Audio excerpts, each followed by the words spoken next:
సరి గ పద సా గ ప గ రి సా.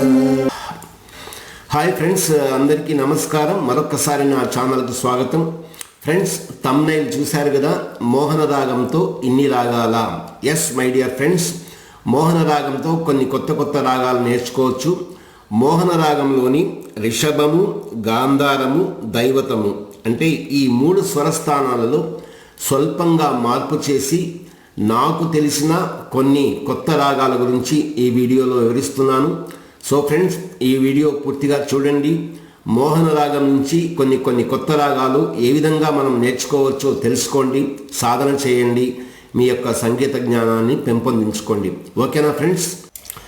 సో ఫ్రెండ్స్, ఈ రాగాల గురించి వివరించే ముందు ఒకసారి కీబోర్డ్లోని ముఖ్యమైన 3 సప్తకాలు అంటే 3 ఆక్టేవుల గురించి వివరిస్తాను. అవి వచ్చేసి లోయర్ ఆక్టేవ్, మిడిల్ ఆక్టేవ్, తర్వాత హయ్యర్ ఆక్టేవ్. అంటే లోయర్ ఆక్టేవ్ను మంద్రస్థాయి, మిడిల్ ఆక్టేవ్ను మధ్యమ స్థాయి, హయ్యర్ ఆక్టేవ్ను తారాస్థాయి అని చెప్తారు. మరి ఈ తారాస్థాయి స్వరాలు, మధ్యమ స్థాయి స్వరాలు లేదా మంద్రస్థాయి స్వరాలను ఎలా కనుక్కోవాలంటే దానికి కూడా కొన్ని గుర్తులున్నాయి. మంద్రస్థాయి అంటే లోయర్ ఆక్టేవ్ స్వరముల కింద ఒక చుక్క ఉంటుంది. దీనిని బట్టి అవి మంద్రస్థాయి స్వరములని. తారాస్థాయి అంటే హయ్యర్ ఆక్టేవ్ స్వరముల పైన ఒక చుక్క ఉంటుంది. ఆ చుక్కను బట్టి అవి తారాస్థాయి స్వరములని మనం తెలుసుకోవచ్చు. మిడిల్ ఆక్టేవ్ అంటే మధ్యమ స్థాయి స్వరాలకు ఎటువంటి చుక్క ఉండదు. సో మీ అందరికీ ఇది అర్థమై ఉంటుందనుకుంటాను. ఇవి ఆక్టేవుల గురించి. మరొక విషయము, ఈ ఆక్టేవ్లో వైట్ కీసు, బ్లాక్ కీసు ఉన్నాయి. పాశ్చాత్య సంగీత పద్ధతిలో ఈ వైట్ కీస్ను ఫుల్ నోట్స్ అని అంటారు, ఈ బ్లాక్ కీస్ను హాఫ్ నోట్స్ అని అంటారు. అలాగే హిందుస్థానీ సంగీత పద్ధతిలో ఈ వైట్ కీసు లేదా ఫుల్ నోట్స్ను శుద్ధ స్వరాలని, బ్లాక్ కీస్ అంటే హాఫ్ నోట్స్ను కోమల్ స్వరాలని అంటారు. ఇది మీరు బాగా గుర్తుపెట్టుకోండి. మరి మోహన రాగం ద్వారా ఏ రాగాలు నేర్చుకోవచ్చో వివరిస్తాను. మొదటగా మోహన రాగం యొక్క స్వరాలు తెలుసుకుందాము. సరి గ పద సా గ ప గ రి సా. సరి గ ప ద సా ద ప గ రి సా. ఓకే. షడ్జమము, రీటు, చతుశ్రుతి రిషభము, గాత్రి అంతరగాంధారము, పంచమము, దాటు, చతుశ్రుతి దైవతము, తారాస్థాయి స. ఇవి ఆరోహణ స్వరాలు. అవరోహణలో కూడా ఇవే స్వరాలు వస్తాయి. అంతేకాకుండా ఈ రాగంలో కేవలం 5 స్వరాలే, ఆరోహణలో అవరోహణలో 5 స్వరాలే ఉన్నాయి. కాబట్టి ఈ రాగాన్ని ఔడవ రాగము లేదా శుద్ధ ఔడవ రాగము అంటారు. ఈ రాగము సంగీత ప్రియులకు, సంగీత విద్వాంసులకు ఎంతో ప్రియమైన రాగంగా వర్ణిస్తారు. ఈ రాగము చాలా ప్రసిద్ధి చెందిన రాగము. ఓకేనా ఫ్రెండ్స్? మరి ఈ రాగంలో చిన్న మార్పు చేస్తే ఏ రాగాలు వస్తాయో మనం ఇప్పుడు తెలుసుకుందాము. కాకపోతే మీ అందరికీ ఒక చిన్న పరీక్ష. ఈ రాగం నుంచి ఏ రాగం వస్తుందో ఆ రాగం యొక్క స్వరాలు, స్వరస్థానాలు వివరిస్తాను. ఆ రాగం పేరు చెప్పక ముందే మీకు తెలిసి ఉంటే ఆ రాగం పేరును కామెంట్ బాక్స్లో రాయండి. ఓకేనా? మొట్టమొదటిగా ఒక రాగం గురించి చెప్తాను. ఆ రాగం యొక్క స్వరాలు, స్వరస్థానాలు. సరి గ ప ని సా సా ని ప గ రి సా.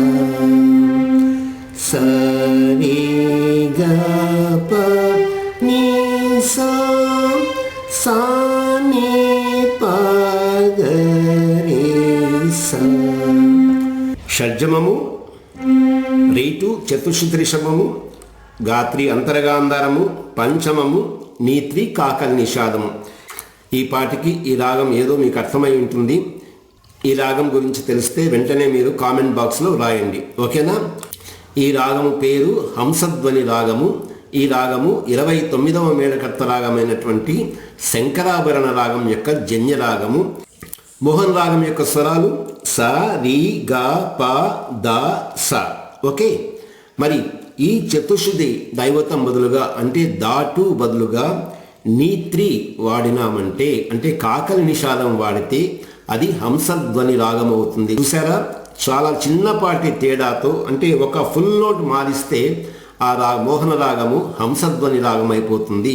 ఈ మోహన రాగములో దాటు అంటే చతుశ్రుతి దైవతం బదులుగా నీత్రి అంటే కాకలి నిషాదం వాడితే అది హంసధ్వని రాగం అయిపోతుంది. సరి గ ప ని సా సా ని ప గ రి సా. ఇది హంసధ్వని రాగము. చిన్నపాటి తేడాతో మోహన రాగం నుంచి హంసధ్వని రాగం వస్తుంది. ఓకేనా? ఈ హంసధ్వని రాగం కూడా చాలా చాలా ప్రసిద్ధమైనది. ఈ హంసధ్వని రాగంలో గణేశుని మీద చాలా కీర్తనలు ఉన్నాయి. వాతాపి గణపతిం భజే భజే అనే కీర్తన కూడా ఈ హంసధ్వని రాగంలోనిదే. ఓకేనా ఫ్రెండ్స్? మరొక రాగం గురించి తెలుసుకుందాము. ఆ రాగం యొక్క స్వరాలు వివరిస్తాను. తెలిసింటే నంబర్ 2 అని వ్రాసి కామెంట్ బాక్స్లో ఆ రాగం యొక్క పేరు రాయండి. ఓకే?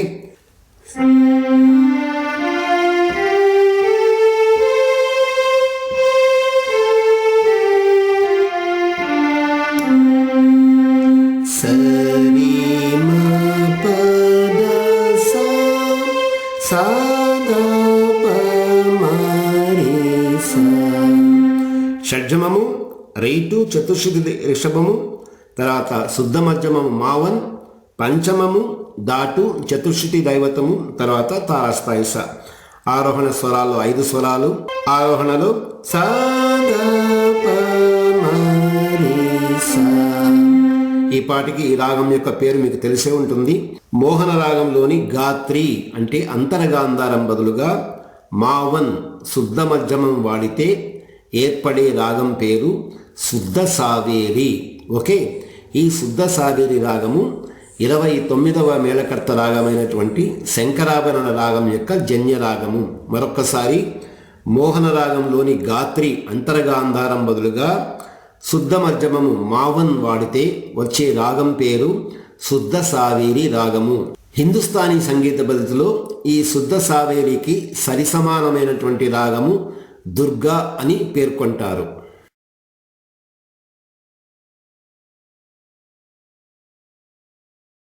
సో ఫ్రెండ్స్, 3వ రాగం గురించి తెలుసుకుందాము.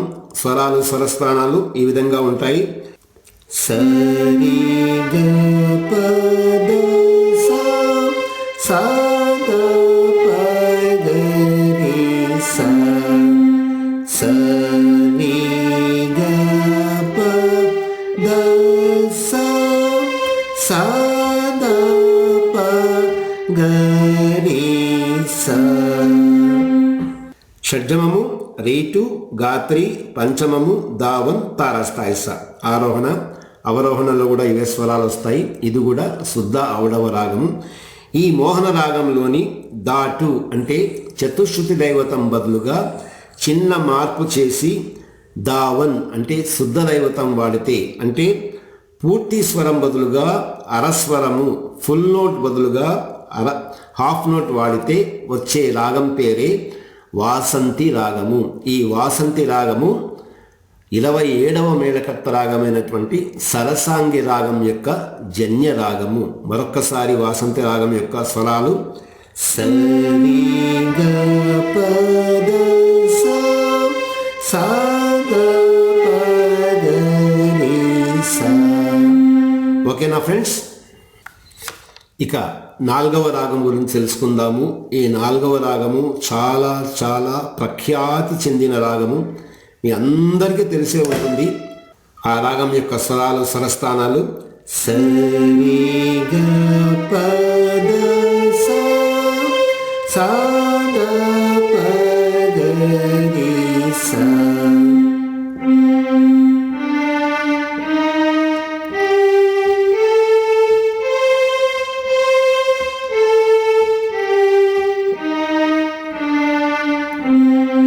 షడ్జమము, రేటు, ఘాటు, పంచమము, దాటు, తారాస్థాయి స. ఆరోహణ అవరోహణలో కూడా ఇవే స్వరాలు వస్తాయి. ఇది కూడా ఒక శుద్ధ ఔడవ రాగము. మోహన రాగంలోని గాత్రి బదులుగా ఘాటు అంటే అంతరగాంధారం బదులుగా సాధారణ గాంధారము వాడితే వచ్చే రాగం పేరే శివరంజని రాగము. ఈ శివరంజని రాగము 22వ మేళకర్త రాగమైనటువంటి కరహర ప్రియ రాగం యొక్క జన్య రాగము. మరొక్కసారి మోహన రాగంలోని గాత్రి బదులుగా ఘాటు వాడితే అంటే అంతరగాంధారం బదులుగా సాధారణ గాంధారం వాడితే వచ్చే రాగం పేరే శివరంజని రాగము. ఇక 5వ రాగం గురించి తెలుసుకుందాము. సరి గ ప ద సా సా ద ప గ రి సా.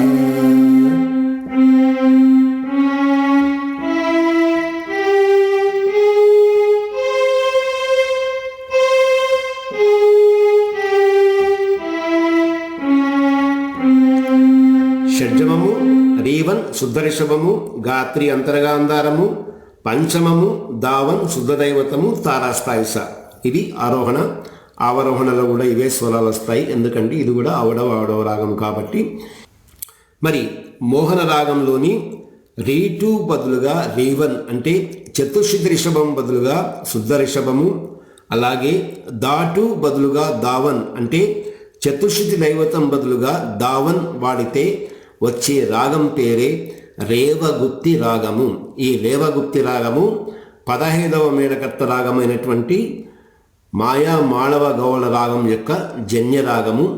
ఈ రాగానికి సరిసమానమైనటువంటి రాగము హిందుస్థానీ సంగీత పద్ధతిలో బిబాస్ అని అంటారని తెలుస్తూ ఉంది. మరొక్కసారి రేవగుప్తి రాగం యొక్క స్వరాలు సరి గ ప ద సా సా ద ప గ రి సా.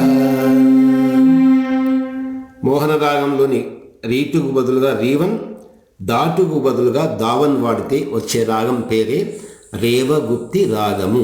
ఓకేనా ఫ్రెండ్స్?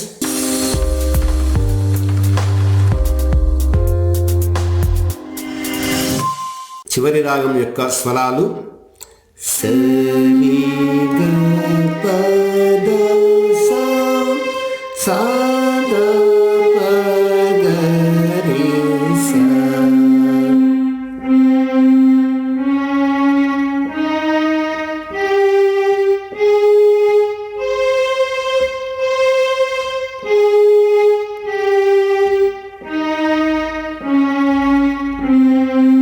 ఓకే. షడ్జమము రీవన్ శుద్ధ రిషభము, ఘాటు సాధారణ గాంధారము, పంచమము దావన్ శుద్ధ దైవతము, తారాస్థాయిస. అంటే మోహన రాగంలోని 3 స్వరాలు అంటే రీటు, గాత్రి, దాటు ఈ 3 స్వరాలు మారిస్తే వచ్చే రాగం పేరు భూపాలం రాగము. ఈ భూపాలం రాగము హనుమతోడి రాగం యొక్క అంటే 8వ మేళకర్త రాగమైనటువంటి హనుమతోడి రాగం యొక్క జన్య రాగము. మరొక్కసారి మోహన రాగంలోని రీటుకు బదులుగా రీవన్ అంటే చతుశ్రుతి రిషభం బదులుగా శుద్ధ రిషభము, అంతరగాంధారం బదులుగా సాధారణ గాంధారము, చతుశ్రుతి దైవతం బదులుగా శుద్ధ దైవతము ఈ 3 స్వరాలు మారిస్తే వచ్చే రాగం పేరే భూపాలం రాగము. ఈ భూపాలం రాగము 8వ మేళ జన్యము. హిందుస్థానీ సంగీత పద్ధతిలో ఈ రాగానికి సరిసమానమైన రాగము భూపాల్ తోడి అని అంటారని తెలుస్తూ ఉంది. ఓకేనా ఫ్రెండ్స్?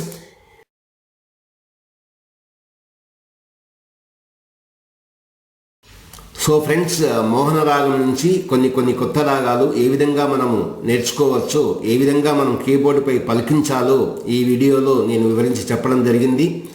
మరి ఈ వీడియో నచ్చితే దయచేసి లైక్ చేయండి.